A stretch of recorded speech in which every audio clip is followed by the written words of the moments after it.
When she got my favorite staff member fired over a lie, I knew I had two choices: stay quiet or make sure everyone saw who she really was. Guess which one I chose? This is the story of how I got revenge on the girl who tormented me as a child, humiliated me in my own home, and thought she could keep getting away with it. Not anymore. If you've ever been gaslit, bullied, or watched someone lie their way through life while hurting good people, this story is going to hit deep. Hit that like button, subscribe, and get ready to hear one of the most satisfying real-life revenge stories you'll hear today. Let me take you back. I live in a care home for 16 to 18-year-olds. It's nothing dramatic, no shouting matches or broken windows like in those TV dramas. Just a bunch of teens trying to survive, process trauma, and figure life out. But then she showed up. Z, 17 years old, loud, disrespectful, aggressively fake in every way, and unfortunately, not a stranger. I knew her from when we were kids. From age 5 to 13, we went to the same church. Even back then, she was terrifying. I don't use the word bully lightly, but this girl, she lived to torment people. She'd smoke weed in church, threaten to beat up anyone who looked at her wrong, including me, a newly adopted kid just trying to fit in. Once when we were 12, she and her sister threatened me so badly, like detailed descriptions of what they'd do to my face and body, that I still flinch when people raise their voices. That's not an exaggeration. That's trauma. Fast forward. After getting removed from my adoptive home due to, ironically, a therapist mom who knew exactly how to be verbally and psychologically abusive without ever leaving a mark, I ended up in care again. I thought maybe, just maybe, I could finally breathe. And then Z walked through the door like a walking nightmare from my past. At first I froze. I couldn't believe it. The same girl who'd made me feel invisible, unsafe, and weak was now living under the same roof as me? But she didn't recognize me right away. Or maybe she did and just didn't care. She acted like she owned the place from the second she moved in. Smoking inside, despite it being strictly forbidden, blasting music at 2 a.m., stomping through the halls, slamming doors. I live upstairs and could hear her through the floorboards, and don't get me started on the accent. She started talking in this heavy Town X accent, like she was some tough street girl from a rough area. She only lived there for 3 months. I knew her real voice. I remembered. It was all an act. I'm no angel. I'm messy sometimes. I leave dishes in my room, but I always clean up after myself, especially in shared areas. I respect the space. Z, she polluted it. The day she came back from a week at her sister's house, I could smell her before I even saw her. Her stench filled the house like bad energy. She didn't just make life hard for us, though. She started turning on the staff, too. And here's the thing. The staff, they're amazing. They help us, check in on us, laugh with us, treat us like humans instead of broken projects. They care, especially staff member A, my favorite. But Z didn't care. She yelled at strangers in the street one day, and when A gently told her to stop, Z flipped out. She screamed, "Don't disrespect me," cursed her out loud enough for me to hear from upstairs, and then, get this, she threatened to hit A multiple times. And when the manager was told what happened, Z lied. She said A threatened her, and A got fired, just like that. Gone. I was furious.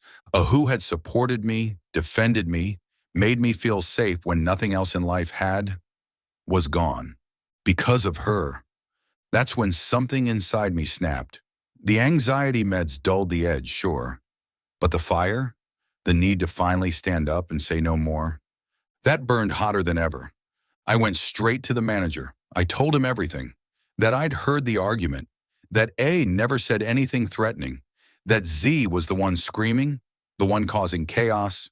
I thought maybe it would help. Maybe A could come back. Z found out. And suddenly, she stopped talking to me. Stopped pretending to be friendly. Started glaring at me every time I walked by. I had no idea ignoring someone could feel so good. She used to insert herself into every conversation I had, like she couldn't stand not being the center of attention. Now, silence. But she didn't stop being manipulative. She started asking the staff to ask me for things, shampoo, food, even money. And in care, we all get the same allowance. If she spent hers on weed, that's on her. Everyone smokes here, I don't care. I vape too. But don't come begging when you chose to blow your budget on blunts. At first I said yes, nicely, because I thought if I said no, maybe I was being mean.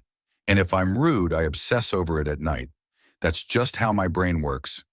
But when she sent a staff member to ask on her behalf, that was it. I said no. And for once, I didn't feel guilty. Now came the revenge part. I knew Z's pattern: yell, intimidate, lie, play victim.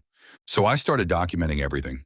Every time she threatened someone, every time she smoked indoors, every time she cursed at a staff member or left the shared kitchen a war zone. I kept timestamps, voice memos, and even snapped photos of the aftermath, like the time she smeared something brown on the shared microwave and just walked away. I wasn't the only one fed up. A few of the others started noticing, whispering, grumbling. One of them even joined me in writing down her outbursts. Quietly, carefully, we became a team. And then, Z crossed the final line. She screamed at another staff member, again accused her of stealing.